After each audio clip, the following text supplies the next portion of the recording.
കർത്താവിൻ്റെ അതിപരിശുദ്ധമായ തിരുനാമം ഇന്നുമെന്നും എന്നേക്കും വാഴ്ത്തപ്പെടുമാറാകട്ടെ. ഞങ്ങളെ ശ്രദ്ധിക്കുന്ന പ്രിയരും ബഹുമാന്യരുമായ എല്ലാ സഹോദരങ്ങൾക്കും യേശുക്രിസ്തുവിൻ്റെ പരിശുദ്ധമായ തിരുനാമത്തിൽ ഹൃദയപൂർവമായ സ്നേഹവന്ദനങ്ങൾ അറിയിക്കുന്നു. നാം തുടർച്ചയായി റോമാലേഖനം ചിന്തിച്ചു വരികയാണല്ലോ. റോമാലേഖനത്തിൽ 11-ാമത്തെ അധ്യായത്തിൻ്റെ 11-12 വാക്യങ്ങളാണ് നാം കഴിഞ്ഞ ദിവസം ചിന്തിച്ചത്. അവിടെ ഇസ്രായേലും ജാതികളും, ഇസ്രായേലിന് ദൈവത്തിൻ്റെ കാര്യപരിപാടിയിലുള്ള സ്ഥാനം, ഇസ്രായേലിൻ്റെ ഇന്നത്തെ അവസ്ഥ, ഇസ്രായേലിൻ്റെ ഭാവി ഇത്യാദി കാര്യങ്ങളാണ് 9, 10, 11 അധ്യായങ്ങളിൽ വിശദീകരിച്ചു വരുന്നത്. ഇതിൽ നാം ചിന്തിക്കുന്ന ഈ ഭാഗത്ത് ഇസ്രായേലിൻ്റെ ഭാവി സംബന്ധമായ കാര്യങ്ങളിലേക്ക് പൗലോസ് ഒന്ന് എത്തി നോക്കുകയാണ്. പ്രവചനാത്മകമായി എത്തി നോക്കുന്ന ഒരു കാര്യമാണ് നമ്മളിവിടെ കാണുന്നത്. ഇസ്രായേലിനെ ദൈവം എന്നേക്കുമായി തള്ളിക്കളഞ്ഞിട്ടില്ലെന്നും ഇസ്രായേലിനോട് ദൈവത്തിന് തുടർന്നും ഇടപെടുവാനുണ്ടെന്നുമുള്ളത് നാം ഈ ഭാഗത്ത് കാണുന്നു. യേശുക്രിസ്തുവിൻ്റെ ശുശ്രൂഷ കാലയളവിൽ കർത്താവ് 3.5 വർഷം ഇസ്രായേലിൻ്റെ നടുവിൽ മാത്രമാണ് ശുശ്രൂഷിച്ചത്. ശിഷ്യന്മാരെ അയക്കുമ്പോഴും നിങ്ങൾ ശമര്യയുടെ പട്ടണത്തിൽ കടക്കാതെയും ഇതര ജാതികളെടുക്കൽ പോകാതെയും ഇസ്രായേലിലെ കാണാതെ പോയ ആടുകളുടെ അടുത്തേക്ക് തന്നെ ചെല്ലുവീൻ എന്നാണ് നിയോഗിച്ചയച്ചത്. ആ സന്ദർഭത്തിലെ അവിടുത്തെ ശുശ്രൂഷയെ സംബന്ധിച്ചാണ് കർത്താവ് പറഞ്ഞത്, ഇസ്രായേലിലെ കാണാതെ പോയ ആടുകളുടെ അടുത്തേക്കല്ലാതെ തന്നെ അയച്ചിട്ടില്ല എന്ന് പറഞ്ഞത്. അത് കർത്താവിൻ്റെ 3 വർഷത്തെ പരസ്യ ശുശ്രൂഷയുമായി ബന്ധപ്പെട്ടുള്ള പ്രഖ്യാപനമായിരുന്നു. ഈ 3 വർഷക്കാലത്തെ പരസ്യ ശുശ്രൂഷയിൽ പലസ്തീൻ നാടിനെ അതിരുവിട്ട്, ഇസ്രായേലിനെ അതിരുവിട്ട് പുറത്തോട്ട് പോയത് സിറിയ ഫിനീഷ്യ ദേശക്കാരത്തിയായ ഒരു സ്ത്രീയുടെ മകളുടെ ഭൂതോപദ്രവവും സൗഖ്യമാക്കുന്നതിന് വേണ്ടി മാത്രമായിരുന്നു. അതൊക്കെ നമ്മൾ കഴിഞ്ഞ ദിവസം കണ്ടതാണ്. പ്രിയപ്പെട്ടവരെ, കർത്താവിൻ്റെ ഈ 3 വർഷക്കാലത്തെ ശുശ്രൂഷ അനുഭവിച്ചിട്ടും ഇസ്രായേലിൽ ഒരു മാറ്റമോ ഒരു മാനസാന്തരമോ ഒരു കഠിന ഹൃദയത്തിന് ഒരു ഉരുക്കമോ നുറുക്കമോ ഉണ്ടാകുവാനിടയായില്ല. അവർ പിന്നെയും മത്സരികളായി തുടർന്നു. ആ മത്സരത്തിൻ്റെ ഏറ്റവും അങ്ങേയറ്റമെന്ന് പറയുന്നത് യേശുക്രിസ്തുവിൻ്റെ ക്രൂശീകരണമായിരുന്നു. അത് ഇസ്രായേലിൻ്റെ മത്സരത്തിൻ്റെ ഫലമായുണ്ടായ ഒരു രക്തസാക്ഷിത്വം എന്ന് നമ്മൾ ചിന്തിക്കരുത്. അത് ദൈവത്തിൻ്റെ നിത്യമായ കാര്യപരിപാടിയിൽ, അനാദിയിൽ നിർണയിച്ച കാര്യപരിപാടിയുടെ പര്യവസാനമായിരുന്നു. അതിൻ്റെ വിജയകരമായ പൂർത്തീകരണമായിരുന്നു.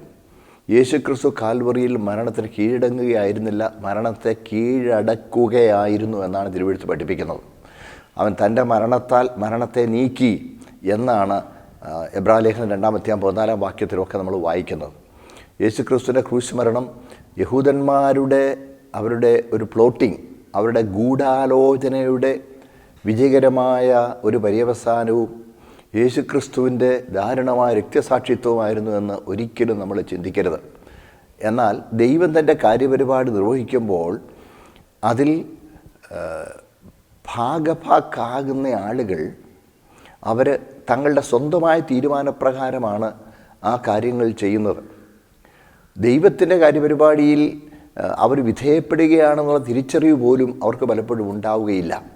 ഈവൻ നമുക്കറിയാം, ലൂസിഫർ, പിശാച് പോലും ഇന്ന് മനുഷ്യവർഗത്തിനെതിരെയും വിശേഷാൽ ദൈവസഭയ്ക്കെതിരെയും ദൈവത്തിൻ്റെ കാര്യപരിപാടിയെ തടസ്സപ്പെടുത്തുവാനായും ചെയ്യുന്ന തിന്മയുടെ എല്ലാ പരിശ്രമങ്ങളും പിശാചിന് നന്നായി അറിയാം. ദൈവം ആത്യന്തിക അധികാരിയാണെന്നും സർവജ്ഞാനിയാണെന്നും ദൈവത്തോട് എതിർക്കുന്നത് നിഷ്ഫലമാണെന്നുമുള്ളതൊക്കെ പിശാചിന് നന്നായി അറിയാം. എങ്കിലും അവൻ തൻ്റെ ആ തിന്മയുടെ ഭാവത്തിൽ, തിന്മയിൽ രസിക്കുന്ന അവൻ്റെ പ്രകൃതത്തിൽ അവൻ അങ്ങനെ പ്രവർത്തിച്ചുകൊണ്ടിരിക്കുകയാണ്.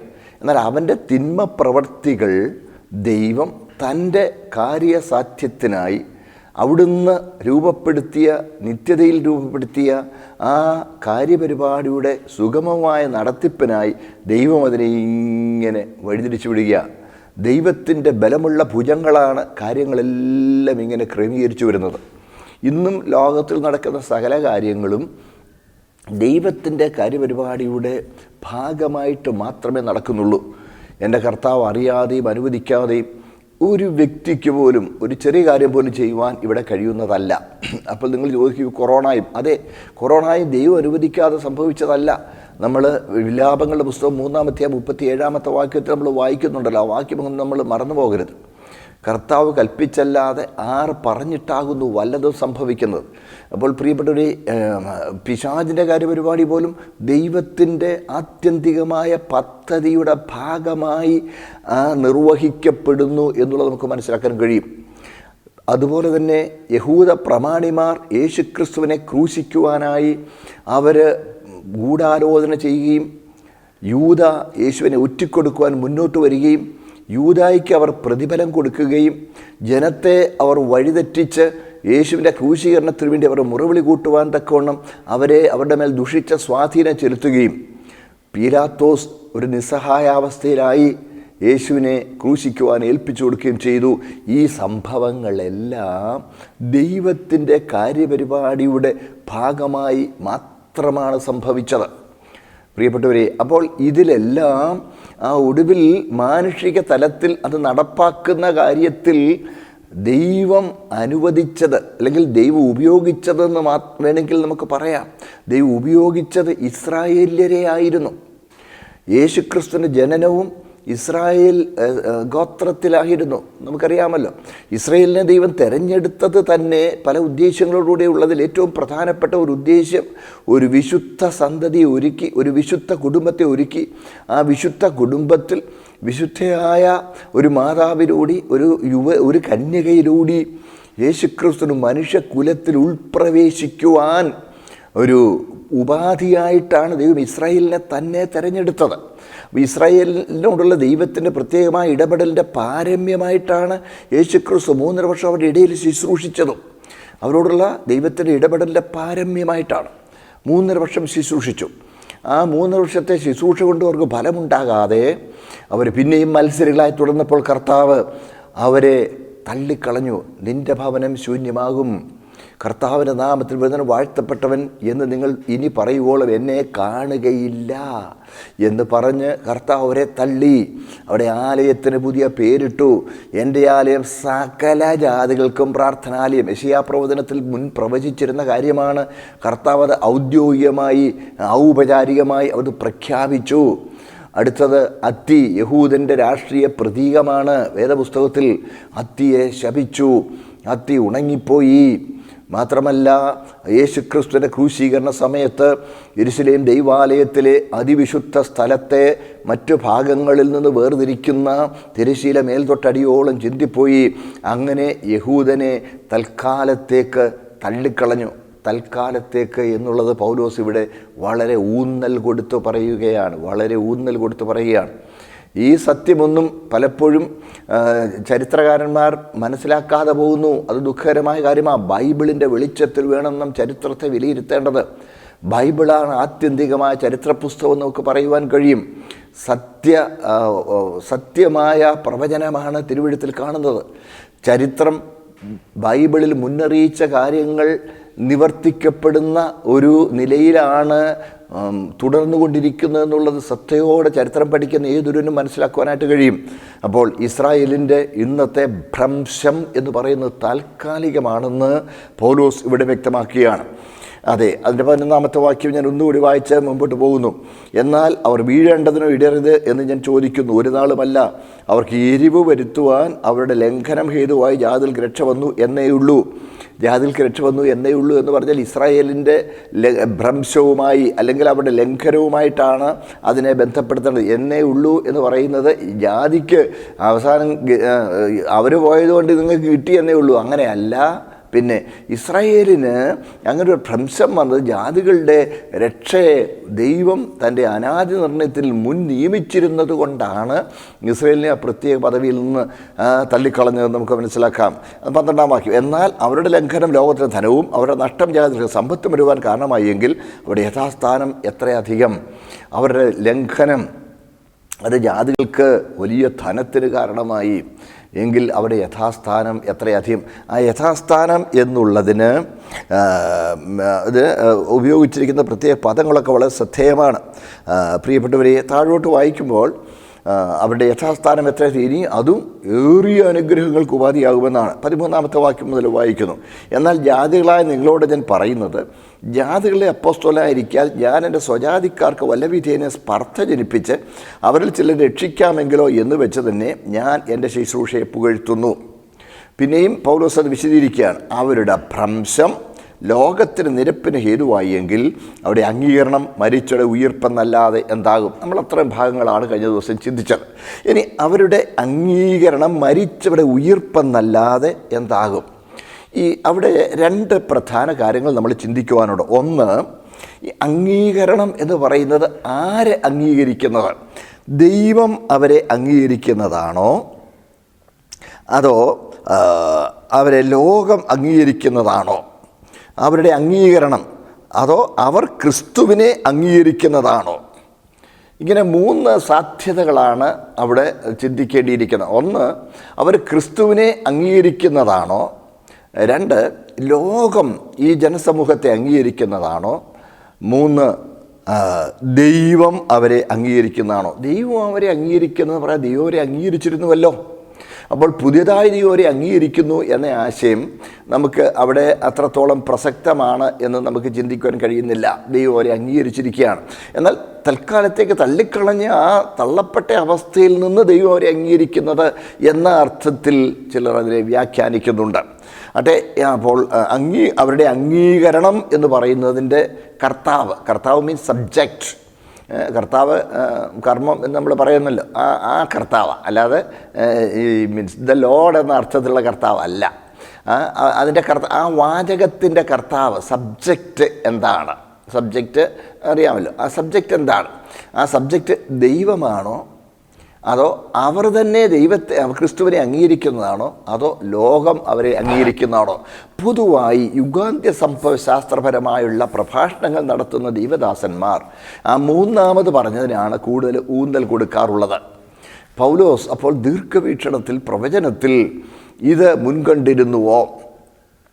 നോക്കണേ. അപ്പോൾ പൗലോസിൻ്റെ പ്രധാന വിഷയം ഇവിടെ, പ്രിയപ്പെട്ടവർ, പൗലോസിൻ്റെ പ്രധാന വിഷയം ദൈവം അവരെ തള്ളിക്കളഞ്ഞതും ദൈവം അവരെ അംഗീകരിച്ചതുമല്ലേ എന്ന് ചിലർ ചോദിക്കുന്നു.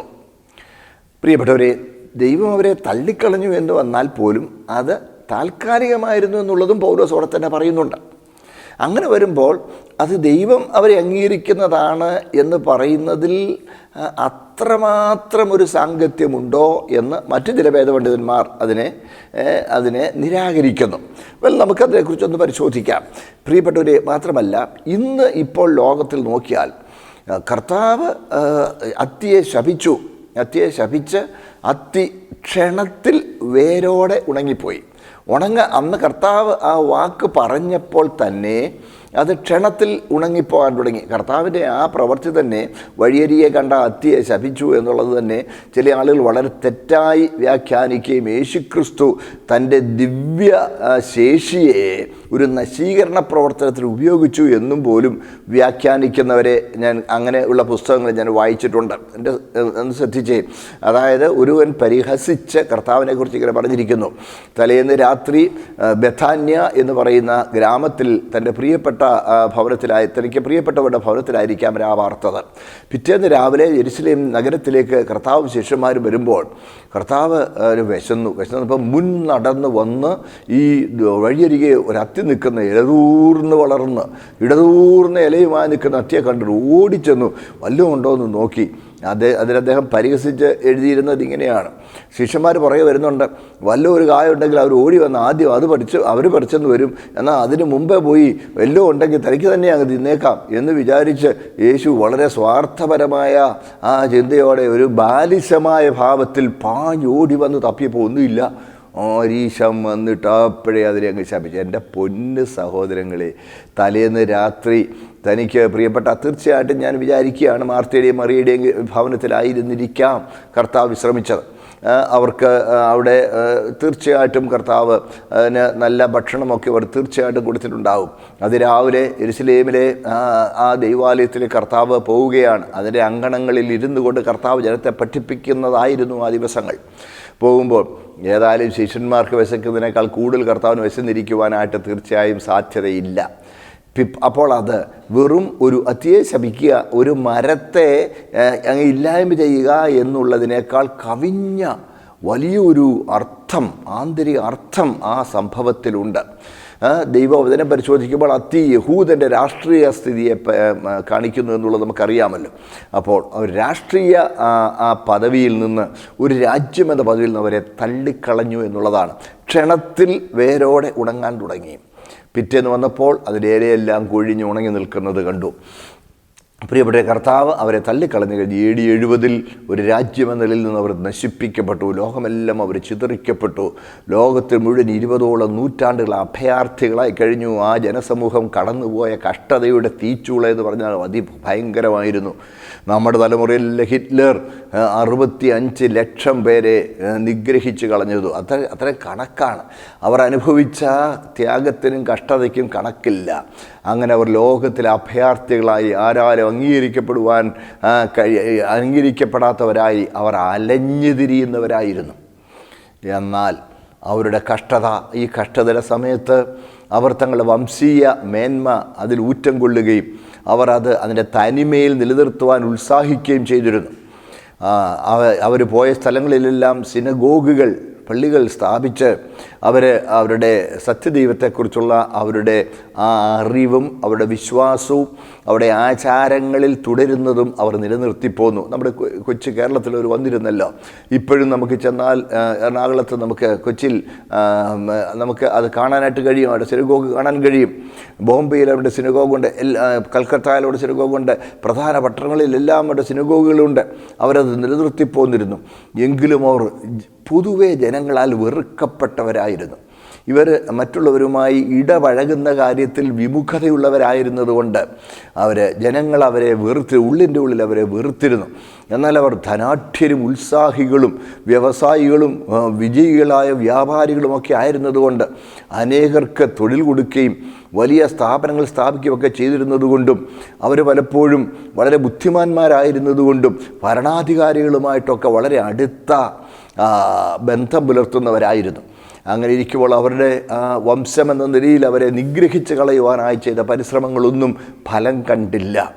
ഒടുവിൽ നമുക്കറിയാം 1945 1ഉം 2ഉം ലോകമഹായുദ്ധങ്ങൾക്ക് 14 മുതൽ 18 വരെയുള്ള 1ാം ലോകമഹായുദ്ധവും, നമുക്കറിയാമല്ലോ 39 മുതൽ 45 വരെയുള്ള 2ാം ലോകമഹായുദ്ധവും, ഈ 2 മഹായുദ്ധങ്ങൾ അവർക്ക് ഒരു രാജ്യം രൂപപ്പെടുന്നതിലേക്ക് വഴിതെളിച്ചു. അങ്ങനെ പലസ്തീൻ നാട്ടിൽ അവർക്ക് സ്വന്തമായ ഒരു സ്ഥലം അവർ അനുവദിക്കപ്പെട്ടു. ലോകരാഷ്ട്രങ്ങൾ അതിൽ ഇടപെടുകയും ബാൽഫർ ഡിക്ലറേഷൻ, അറിയാമല്ലോ ബാൽഫർ ഡിക്ലറേഷൻ എന്ന ഈ ബ്രിട്ടീഷ് സർക്കാരിൻ്റെ ആ പ്രഖ്യാപനം, അന്ന് ബ്രിട്ടീഷ് ഗവൺമെൻറ് എന്ന് പറഞ്ഞാൽ ലോകത്തിൽ വളരെ സ്വാധീനം ചെലുത്തുന്ന വളരെ ശക്തിയുള്ള ഒരു ഭരണ സംവിധാനമായിരുന്നു.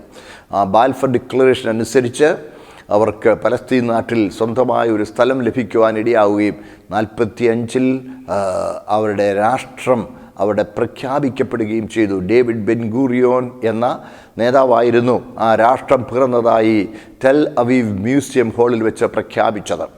നമുക്കറിയാം അന്ന് മുതൽ അവർ രൂപപ്പെട്ടപ്പോൾ തന്നെ അവരെ ഇല്ലായ്മ ചെയ്യുവാനായി ചുറ്റുമുള്ള അറബി രാജ്യങ്ങൾ, മുസ്ലിം തീവ്രവാദികൾ, സംഘടനകളൊക്കെ വളരെ പരിശ്രമിച്ചെങ്കിലും ഈജിപ്തിലെ നാസറൊക്കെ ഭൂപടത്തിൽ നിന്ന് ഇസ്രായേൽ എന്ന പേര് തുടച്ചു കളയുമെന്നൊക്കെ പ്രഖ്യാപിച്ചുകൊണ്ട് രംഗത്തിറങ്ങിയെങ്കിലും അത്ഭുതകരമായ നിലയിൽ അവർ ലോക ഭൂപടത്തിൽ സ്ഥാനം പിടിച്ചു എന്ന് മാത്രമല്ല, അവർ അടിക്കടി അഭിവൃദ്ധി പ്രാപിച്ച് വളരെ മുൻനിരയിലേക്ക് വന്നിരിക്കുകയാണ്. സാങ്കേതിക വിദ്യയിലും എന്നുവേണ്ട പ്രതിരോധ ശേഷിയിലും സാമ്പത്തിക വളർച്ചയിലും അതിലെല്ലാം ആ കൊച്ചു രാജ്യം ഇന്ന് ലോകത്തിൽ അസൂയാവഹമായ വളർച്ചയാണ് അവർ നേടിയിരിക്കുന്നത്. എന്നാൽ അവരെ അംഗീകരിക്കുവാൻ ചില ലോകരാഷ്ട്രങ്ങൾ കൂട്ടാക്കിയില്ല. അവർ രൂപപ്പെട്ട ഉടനെ തന്നെ പാശ്ചാത്യ രാജ്യങ്ങളിൽ പലരും അവരെ അംഗീകരിച്ചുവെങ്കിലും മറ്റ് പല രാജ്യങ്ങളും അവരെ അംഗീകരിക്കുന്നതിന് വളരെ വിമുഖത കാണിച്ചു. ഇന്ത്യ അവരെ അംഗീകരിച്ചിട്ടുണ്ട്, നമുക്കറിയാമല്ലോ. ഈ അടുത്ത സമയത്തായി സംഭവിച്ചിരിക്കുന്നത്, പ്രിയപ്പെട്ടവരെ, വളരെ യാഥാസ്ഥിതികരായ മുസ്ലിം രാജ്യങ്ങൾ പോലും അവരെ അംഗീകരിക്കുകയും ബഹ്റിനിലൊക്കെ അവരുടെ എംബസി ഓൾറെഡി തുറന്നു കഴിഞ്ഞു എന്നാണ് നമ്മൾ വായിച്ചത്. നമുക്കറിയാമല്ലോ, യാഥാസ്ഥിതികരായ മുസ്ലിം രാജ്യങ്ങൾ പോലും അവരെ ഒരു രാജ്യമെന്ന നിലയിൽ അംഗീകരിച്ചു. പ്രിയപ്പെട്ടവരെ, ഈ അംഗീകരണം ഒരർത്ഥത്തിൽ പറഞ്ഞാൽ പൗലോസ് ഇവിടെ അർത്ഥമാക്കുന്ന പ്രധാന ആശയം അതാണ്. ഈ അംഗീകരണം മരിച്ചവരുടെ ഉയിർപ്പെന്നല്ലാതെ എന്താകും? പ്രിയമുള്ളവരെ, സ്തോത്രം, മരിച്ചവരുടെ ഉയിർപ്പ് എന്ന് പറയുന്നത് പ്രിയപ്പെട്ടവരെ കർത്താവിൻ്റെ മടങ്ങി വരവിൽ സംഭവിക്കേണ്ടതാണ്. ഇനി മരിച്ചവരുടെ ഉയിർപ്പെന്നുള്ളത് പോലും പല നിലകളിൽ വ്യാഖ്യാനിക്കപ്പെടുന്നുണ്ട്. പ്രിയപ്പെട്ടവരെ, ദൈവവചനത്തിൽ പ്രധാനമായിട്ടും ഇതിന് 3 വ്യാഖ്യാനങ്ങൾ വചനത്തിൻ്റെ അടിസ്ഥാനത്തിൽ ആളുകൾ എടുക്കാറുണ്ട്. യുഗാന്ത്യകാലത്തെ ഉയർപ്പ്, അത് ഒന്ന്. യുഗാന്ത്യകാലത്തെ ഉയർപ്പെന്ന് പറഞ്ഞാൽ അന്ത്യന്യായവിധിയിലെ ഉയർപ്പ്, അന്ത്യന്യായവിധിക്കായുള്ള ഉയർപ്പ് എന്ന് യുഗാന്ത്യകാലത്തിലെ ഉയർപ്പ് എന്ന് പറയാറുണ്ട്. രണ്ടാമത്, ഇസ്രായേലിൻ്റെ മുഴുവൻ രക്ഷയെയാണ് ഈ ഉയിർപ്പ് എന്ന് പറയുന്നത് സൂചിപ്പിക്കുന്നത് എന്ന് ചിലർ വ്യാഖ്യാനിക്കുന്നു. നമുക്കറിയാം, യെഹെസ്കേൽ പ്രവാചകൻ്റെ പുസ്തകം 37-ാമത്തെ അധ്യായത്തിൽ ദർശന താഴ്വര എന്ന നിലയിൽ ഒരു വലിയ വെളിപ്പാട് യെഹെസ്കേൽ പ്രവാചകന് ഉണ്ടാകും നമുക്ക് കാണാനായിട്ട് കഴിയുന്നുണ്ട്.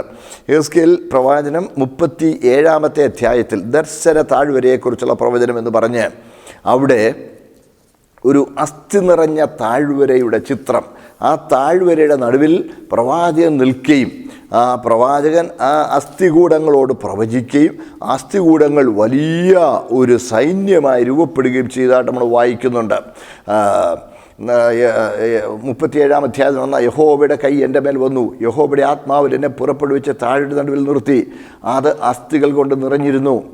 അവൻ എന്നെ അവയുടെ ഇടയിൽ കൂടി ചുറ്റി ചുറ്റി നടക്കുമാറാക്കി. അവ താഴയുടെ പരപ്പിൽ എത്രയും അധികമായിരുന്നു, അവ ഏറ്റവും ഉണങ്ങിയുമിരുന്നു. അവൻ എന്നോട്, മനുഷ്യപുത്ര, ഈ അസ്ഥികൾ ജീവിക്കുമോ എന്ന് ചോദിച്ചു. അതിന് ഞാൻ, യഹോവേ കർത്താവേ, നീ അറിയുന്നു എന്ന് ഉത്തരം പറഞ്ഞു. അവൻ എന്നോട് കൽപ്പിച്ചത്, നീ ഈ അസ്ഥികളെ കുറിച്ച് പ്രവചിച്ച അവയോട് പറയേണ്ടത്, ഉണങ്ങിയ അസ്ഥികളെ, യഹോവയുടെ വചനം കേൾപ്പീൻ. യഹോവയായ കർത്താവ് ഈ അസ്ഥികളോട് ഇപ്രകാരം അരുളിച്ചെയ്യുന്നു, നിങ്ങൾ ജീവിക്കേണ്ടതിന് ഞാൻ നിങ്ങളിൽ ശ്വാസം വരുത്തും. ഞാൻ നിങ്ങളുടെ മേൽ ഞരമ്പ് വെച്ച് മാംസം പിടിപ്പിച്ച് നിങ്ങളെ ത്വക്കുകൊണ്ട് പൊതിഞ്ഞ് നിങ്ങൾ ജീവിക്കേണ്ടതിന് നിങ്ങളിൽ ശ്വാസം വരുത്തും. ഞാൻ യഹോവ എന്ന് നിങ്ങൾ അറിയും. എന്നോട് കൽപ്പിച്ചതുപോലെ ഞാൻ പ്രവചിച്ചു. ഞാൻ പ്രവചിച്ചുകൊണ്ടിരിക്കുമ്പോൾ ഒരു മുഴക്കം കേട്ടു. ഉടനെ ഒരു ഭൂകമ്പമുണ്ടായി. അസ്ഥി അസ്ഥിയോട് വന്നു ചേർന്നു. നിങ്ങൾ ഓർത്തു നോക്കി, അസ്ഥികൾ കൊണ്ട് നിറഞ്ഞിരുന്ന ഒരു താഴ്വരയിൽ അസ്ഥിയോട് വന്നു ചേർന്നു. പിന്നെ ഞാൻ നോക്കി, അവയുടെ മേൽ ഞരമ്പും മാംസവും വന്നതും അവയുടെ മേൽ ത്വക്ക് പൊതിഞ്ഞതും കണ്ടു. എന്നാൽ ശ്വാസം ഇല്ലാതെയിരുന്നു. അപ്പോൾ അവൻ എന്നോട് കൽപ്പിച്ചത്, കാറ്റോട് പ്രവചിക്കാം. മനുഷ്യപുത്രാ, നീ പ്രവചിച്ച് കാറ്റോട് പറയേണ്ടത്, യഹോവയെ കർത്താവ് ഇപ്രകാരം വിളിച്ചിരുന്നു, ശ്വാസമേ, നീ 4 കാറ്റുകളിൽ നിന്നും വന്ന് ഈ നിഹതന്മാർ ജീവിക്കേണ്ടതിന് അവിടെ മേൽ ഊതുക. അവനോട് കൽപ്പിച്ചതുപോലെ ഞാൻ പ്രവചിച്ചപ്പോൾ ശ്വാസം അവരിൽ വന്നു. അവർ ജീവിച്ച് ഏറ്റവും വലിയ സൈന്യമായി നിവർന്നു നിന്നു. അടുത്തത് നിങ്ങൾ ശ്രദ്ധിച്ചേ, 11-ാമത്തെ വാക്യം. പിന്നെ അവൻ എന്നോട് അരുളി ചെയ്തത്, മനുഷ്യപുത്ര, ഈ അസ്ഥികൾ ഇസ്രായേൽ ഗൃഹമൊക്കെയുമാകുന്നു. ഞങ്ങളുടെ അസ്ഥികൾ ഉണങ്ങി, ഞങ്ങളുടെ പ്രത്യാശയ്ക്ക് ഭംഗം വന്നു, ഞങ്ങൾ തീരെ മുടിഞ്ഞിരിക്കുന്നു എന്നവർ പറയുന്നു. നോക്കണേ, സ്തോത്രം. അതുകൊണ്ട് നീ പ്രവചിച്ചവരോട് പറയേണ്ടത്, യഹോവയായ കർത്താവ് ഇപ്രകാരം വിളിച്ചിരുന്നു, എൻ്റെ ജനമേ, ഞാൻ നിങ്ങളുടെ ശാപക്കുഴി തുറന്ന് നിങ്ങളെ ശാപക്കുഴിയിൽ നിന്ന് കയറ്റി ഇസ്രായേൽ ദേശത്തേക്ക് കൊണ്ടുവരും. അങ്ങനെ എൻ്റെ ജനമേ, ഞാൻ നിങ്ങളുടെ ശവക്കുഴി തുറന്ന് നിങ്ങളെ ശവക്കുഴിയിൽ നിന്ന് കയറ്റുമ്പോൾ ഞാൻ യഹോവ എന്ന് നിങ്ങളറിയും. നിങ്ങൾ ജീവിക്കേണ്ടത് ഞാൻ എൻ്റെ ആത്മാവിനെ നിങ്ങളിൽ അയക്കും. ഞാൻ ആത്മാവിനെ നിങ്ങളിലാക്കും. ഞാൻ നിങ്ങളെ സ്വദേശത്ത് പാർപ്പിക്കും. യഹോവയായ ഞാൻ അരുളിച്ചെയ്ത് നിവർത്തിച്ചു വരിക്കുന്നു എന്ന് നിങ്ങൾ അറിയും എന്ന് യഹോവയുടെ അരുളപ്പാട്. ഇതാണ്, നോക്കണേ, ഈ അസ്ഥി നിറഞ്ഞ താഴ്വര എന്ന് പറയുന്ന ഇസ്രായേലിനെ സംബന്ധിച്ചുള്ളൊരു പ്രവചനമായിട്ട് ഈ ഭാഗം വളരെ വ്യക്തമായി പരിശുദ്ധാത്മ രേഖപ്പെടുത്തിയിരിക്കുന്നു. നമുക്കറിയാം, 20 നൂറ്റാണ്ട് ലോകം മുഴുവൻ ചിതറിക്കിടന്ന ഇസ്രായേൽ, നമുക്കറിയാമല്ലോ. ഇതുപോലെ ആ താഴ്വരയിൽ ഏറ്റവും ഉണങ്ങി വിവിധ സ്ഥലങ്ങളിൽ ചിതറിക്കിടന്നിരുന്ന ആ അസ്ഥികൾ, നോക്കണേ, ആ അസ്ഥികൾ ദൈവത്തിൻ്റെ വചനത്തിങ്കൽ അസ്ഥിയോട് വന്ന് ചേർന്നു. ഇതുപോലെയാണ് ഈ തലമുറയിൽ സംഭവിച്ചിരിക്കുന്നത്. ലോകത്തിൻ്റെ 5 വൻകരകളിലും വിവിധ രാജ്യങ്ങളിലും അനാഥരായി, അഭയാർത്ഥികളായി ചിതറിക്കിടന്നിരുന്ന ഇസ്രായേല്യർ, നോക്കണേ, ആ താഴ്വരയിൽ അസ്ഥിയോടൊന്ന് ചേർന്നു എന്നൊക്കെ പറയുന്ന കൊച്ചു കാര്യമാണോ? കാലിൻ്റെ അസ്ഥികളും കൈകളുടെ അസ്ഥികളും തലയോട്ടികളും എന്ന് വേണ്ട നട്ടലിൻ്റെ കശേരുക്കളും ഇതെല്ലാം പല സ്ഥലങ്ങളിൽ ചിതറി കിടന്നതാണെങ്കിലും ഓരോരുത്തരുടെ ശരീരാവയവങ്ങളുടെ അസ്ഥികൾ അത് വേഗം ഭൂകമ്പമുണ്ടായപ്പോൾ ഇളകി വന്ന് ഓരോ വ്യക്തിക്ക് അവരവരുടെ അസ്ഥികൾ ഒരുമിച്ച് ചേർന്ന് അവരെ സ്കെലിട്ടൻ രൂപപ്പെട്ടു. മാംസം പൊതിഞ്ഞു, നരമ്പ് വന്നു, ത്വക്ക് പൊതിഞ്ഞു. നോക്കണേ, സ്തോത്രം. ഒരു വലിയ സൈന്യം പോലെ ഒരു ഉയർത്തെഴുന്നേറ്റത് പോലുള്ള സംഭവമല്ലേ നമ്മുടെ തലമുറയിൽ സംഭവിച്ചിരിക്കുന്നത്. ഇസ്രായേൽ സ്വദേശത്തേക്ക് മടങ്ങി വന്നു. അവരംഗീകരിക്കപ്പെട്ടു. ലോകരാഷ്ട്രങ്ങളൊന്നൊന്നായി അവരെ അംഗീകരിക്കുന്നു. അവരുടെ ഈ അംഗീകരണം മരിച്ചവരുടെ ഉയിർപ്പെന്നല്ലാതെ എന്താകും? അതിലേറ്റവും പ്രധാനപ്പെട്ട ആശയം ഞാനിപ്പോൾ പറയാം. തുടർന്നുള്ള ആശയങ്ങൾ ഞാൻ പിന്നെ വിശദീകരിക്കാം. പ്രിയപ്പെട്ടവരെ, സ്തോത്രം. മരിച്ചയുടെ ഉയിർപ്പ് എന്ന് പറയുന്നത് കർത്താവിൻ്റെ മടങ്ങി വരവിനെ സൂചിപ്പിക്കുന്നതാണ്. ഏത് സമയവും കാഹളം ധ്വനിക്കുവാൻ സാധ്യതയുണ്ട്. സ്തോത്രം. ഇസ്രായേലിൻ്റെ മടങ്ങി വരവ് ദൈവത്തിൻ്റെ ഘടികാരത്തിലെ പ്രധാന സൂചിയാണ് ഇസ്രായേലെന്ന് പറയാറുണ്ട്.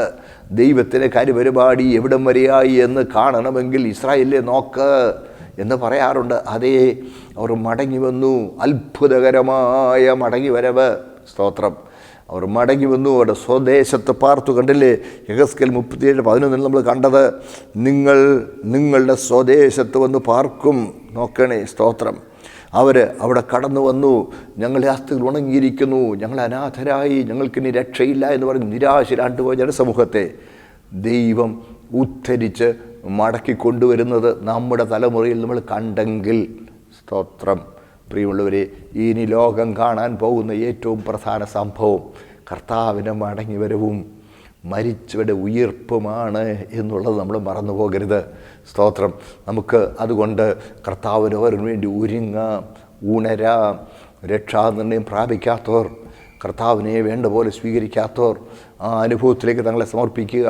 സ്തോത്രം. നമുക്ക് പ്രാർത്ഥിക്കാം.